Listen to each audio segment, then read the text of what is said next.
how I would define the digital workplace would be a series of experiences that are woven together, contextually relevant to the task, location, and device that I need to work on at that time.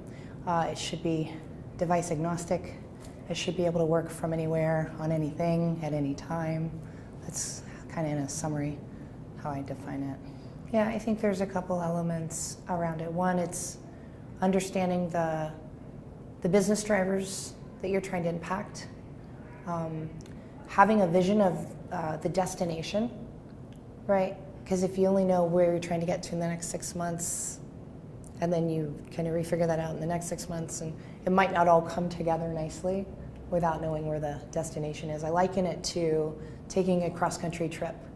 I might make lots of stops along the way to discover and see new things, but ultimately I know where I'm headed, so I can kind of get there, and I can keep my family going because they know there's a destination. I feel it's very similar when you're in a company and you're trying to do this transformative journey across the corporation. And you have to measure. You really do need to baseline. There's no easy button for understanding what the problem is you're trying to solve for, baselining the problem, and then incrementally measuring the improvement so you can prove the value of what you're doing. Also, I think it's really important to pay attention to user enablement, so employee enablement, making sure that what you think is going to work, you actually go and build empathy in the field and understand it from their point of view and get their feedback along the way. And people forget to have fun when they're doing this too. Been talking to a lot of people this week. It's like, don't forget to have fun while you're doing this, because if you suck all the fun out of it, a lot of this stuff dies out because they just get exhausted. So you've got to remember to have a little bit of fun with it as well. It's good to understand if employees are using the technologies you might be putting out there to help with transformation, but it goes a little deeper than that into kind of how are they getting the work done, not just are they in SharePoint, are they putting a bunch of stuff in OneDrive, but are the behaviors changing in a manner that impacts business outcomes? So there's more discrete kind of things you have to look at. And some of those things can be indicative, right? If people are sharing more openly, then they're going to be using team workspaces more often, and they may be using enterprise social more often, but then you've got to really look at how are they using enterprise social.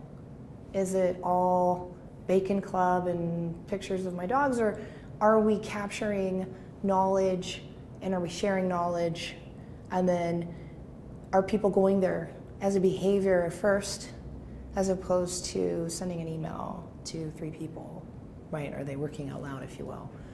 So I think it's important to look at the discrete measurements of what actually moves behavior change, not just do I have a lot of files in this technology system, or are a lot of people visiting it? And if you make it the homepage, then does that really prove that you're transforming behavior? Probably not. So, and I think you can learn a lot from things like employee engagement surveys, but that really can be indicative of how good or bad you're doing with the digital workplace transformation. And looking at that and seeing, are my employees more engaged because they feel more connected, they have the tools to get their jobs done faster. So those kinds of measurements I think are really important to pay attention to. We had our tech summit last week in Seattle and Redmond, and there was a session on doing digital transformation for field trash truck drivers. And the assumption that headquarters had was that all of them had smart devices in their personal lives. And actually many of them didn't even have a flip phone. So when they tried to take this receipt paper process and digitize it and give them all smartphones, they threw the devices back at them like, I'm not even comfortable with this device, and now you want me to change the way I've been working all this time. And so they had to take a different approach just to get them comfortable with smartphones and then using an application instead of paper. And so it was a bigger journey than they realized because they made the assumption that everybody carries a smartphone nowadays, and that's not always true. So I think it's interesting to think about how to be successful really can depend on who's the target audience in your organization that you're building this change for. These discrete problems you're solving for, and making sure that you understand where they're starting from, because it'll be different from another group that you might be transforming in another part of your business. So one size doesn't fit all.